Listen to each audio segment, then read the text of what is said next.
Welcome back to another 4547blog.com presentation of the New Conservative Radio Show Special Report. I'm your host, Ninj, and let's get right into it. Okay, folks, so today, just like the liberal and Democrat movement, I do not understand what's going on with them. 1 year, they're for getting rid of red dyes and, eating vegan and being all healthy with their foods, and then Donald Trump and RFK Jr. get behind that, and all of a sudden now they hate that and they don't want that no more, and we should just have red dye in our food because it's cheaper. Now, this stuff don't make any goddamn sense, but once again, liberals are for nothing. Go ahead and watch. Tommy, you're shaking your head on this. So I looked into this, and so she said that using the term poisonous and bad for your health, I can't remember the other term there, is what she took issue with. So I guess if they just passed a law that said, we just don't like these dyes, it would have been okay. I didn't really understand the judge's, her ruling on it. Yeah, maybe just call them racist, because then you can get rid of everything, right? Right? The statues, the monuments, just call them racist additives, and then maybe they'll get on board. What's so shocking to me, we talked about this yesterday, the left and the appointees of the left, they have to be everything opposite of President Trump and even RFK Jr., who is a Kennedy and former Democrat. They have to be on the opposite side of everything. California, I'm old enough to remember when California wanted to eliminate red dye from their food, right? And they were the ones that led the charge. And all the crunchy granola people who typically vote Democrat or vote leftist, they were completely on board with all of this. The organic, the remove the dyes, all this stuff. But now, because President Trump and RFK Jr. want to make your food healthier, now they're on the side of the additives. Isn't that funny how that works? Tom, what RFK Jr. is saying in those clips there is he's going to different states that are passing laws because basically the federal government is a mess. The Congress is a mess. Getting a law passed on this through Congress would be very difficult. Even getting something through the Trump administration would take some time. So these states are taking the initiative to do it themselves. Food companies are saying, yeah, but if I can use the dye here, but I can't use it there, that costs more money because now I've got to produce it different ways. The answer to that is just produce it without it everywhere.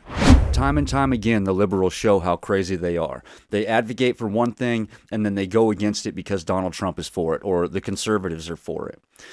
Donald Trump could cause world peace tomorrow, and the liberals would advocate for the defense contractors who lost their jobs, instead of advocating for the people who are not losing their lives anymore. Yeah, I think there's too much regulation, and the problem is you can't just cut the regulation because the big lobbyists for these big food companies, they're in there, and so they're the ones who are helping write all of these regulations, So they say, oh, you're making it hard for us to do business, but it's like, frankly, you and your lawyers are the ones who crafted all this stuff anyway.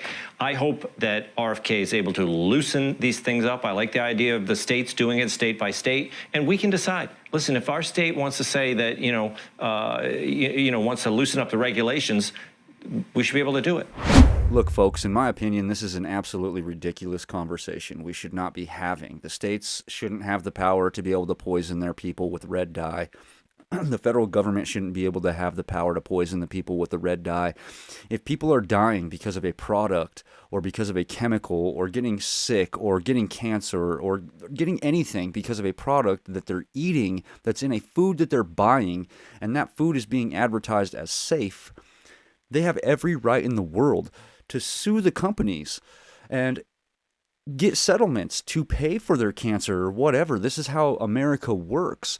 The problem is that we have the medical industry and the scientists wrapped up all in lobby and in lockstep, pushing all these poisons to the American people and saying that they're safe, and then creating studies saying that they're safe when the study isn't even a real study. The people or the company doing the study are paid to get a result. That is not a study. But if you would disagree with me, leave a comment below. Kaylee, part of this is Americans have to get used to eating ugly food. I mean, we were talking yesterday about how, if you get eggs from a chicken, if you wash them and bleach them, now you have to refrigerate them. But if you leave them as they are when they come out of the chicken, no matter what's on them, until you get ready to use them, you can just leave them out on your counter. And this idea that most Americans don't even understand what their food is, where it's coming from, or the healthiest version of it, and the food industries have kind of programmed us that way. Yeah, part of it is we need to reset our expectations, to your point. However, I think that the manufacturers' complaints about affordability, it seems like they're trying to hide behind that excuse right now because they know so many Americans are concerned about grocery prices. Because my question is if it's actually that difficult for you to produce these things differently, then why are your standards in Europe different? Yeah. You produce them differently in Europe, so how could it actually be that much more expensive and that much more difficult to simply do that here as well? Yeah, and when they say it's going to be more expensive the same month that affordability becomes the headline, you've kind of shown your cards there. And that's just what they wanted. They have programmed us to not know that companies like Kellogg's are producing two different products, one for the United Kingdom and one for the United States. They have a different product with no dyes that goes over to Europe and up to Canada. And they have a product that comes into the United States that does carry the dyes. And they know what these dyes do to us, yet they don't think that American buyers are going to purchase things like Fruit Loops or candies without these extreme amounts of these dyes or sodas, which is, poisoning us, and they're okay with it. If it was anyone else other than Trump or RFK that was doing this, again, the liberals would be behind it, and it would be, the savior to the earth. All right, in other news, in other health news, last week RFK Jr. announced he will stop Medicare and Medicaid payments to any provider offering, get this, sex change procedures to minors. This morning, I signed a declaration. Sex-rejecting procedures are neither safe nor effective treatment for children with gender dysphoria.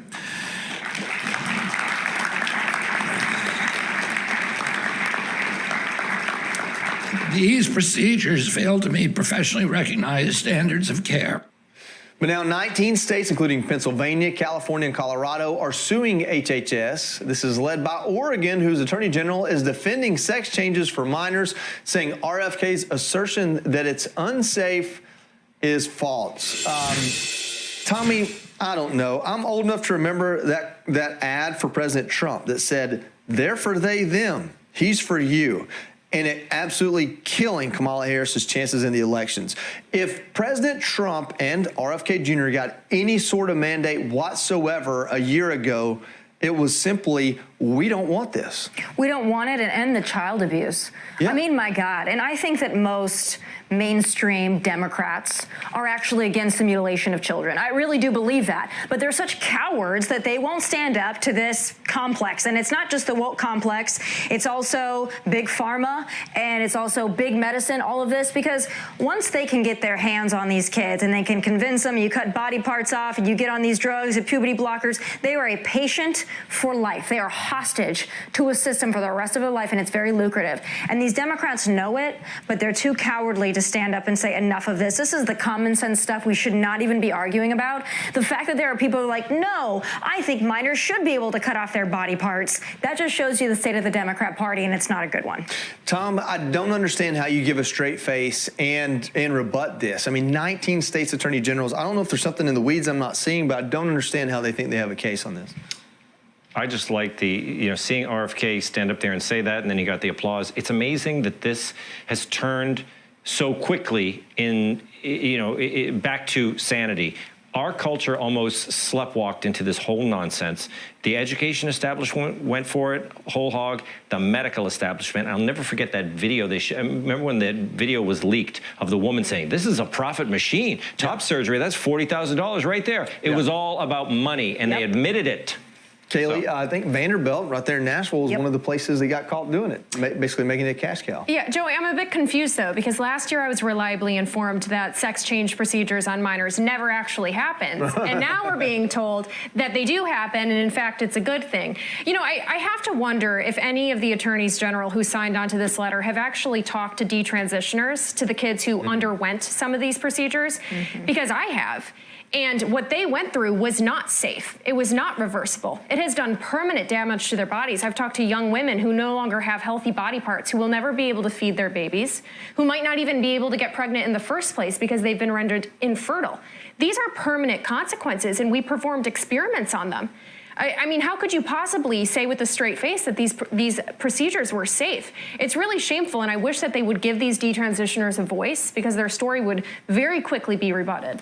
I think it's amazing to me. You have to wait till a dog's at least 18 months old to have it fixed, because its bones could be brittle for not getting the right hormones. But we want to give puberty blockers to kids. I mean, I don't know. I'm no scientist, but common sense does prevail.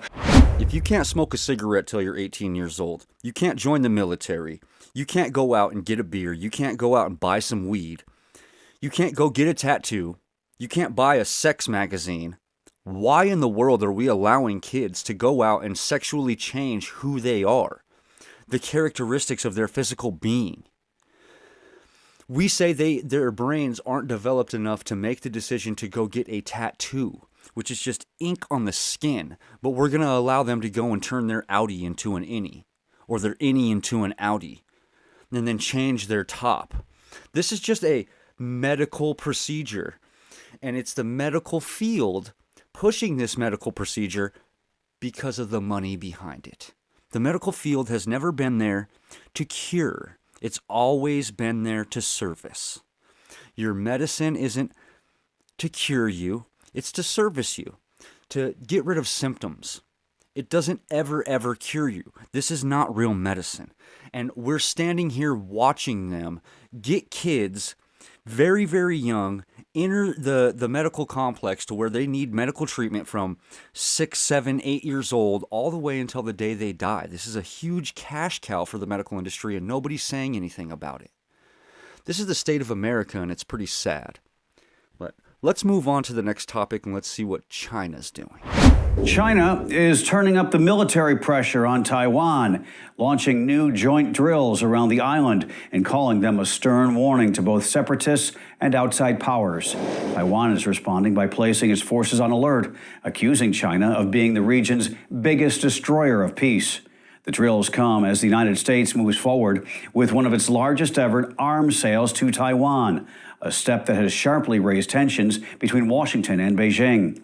China says the exercises are focused on precision strike training, combat readiness, and the ability to impose what it calls a systemic blockade, including control and deterrence beyond the island chain. Taiwan's defense ministry says it has deployed appropriate forces in response and is conducting its own combat readiness drills, adding it is prepared to, quote, take concrete action to defend the values of democracy and freedom. We'll see what happens with the China-Taiwan thing. China's been pushing for Taiwan and reunification for a while. When China finally does go after Taiwan, I don't want anybody to be, surprised or say that Trump had anything to do with it, because this is something that they've been trying to do for, a long, long time. But that's all I got for you guys today. Thank you for watching. We'll catch you on the next one.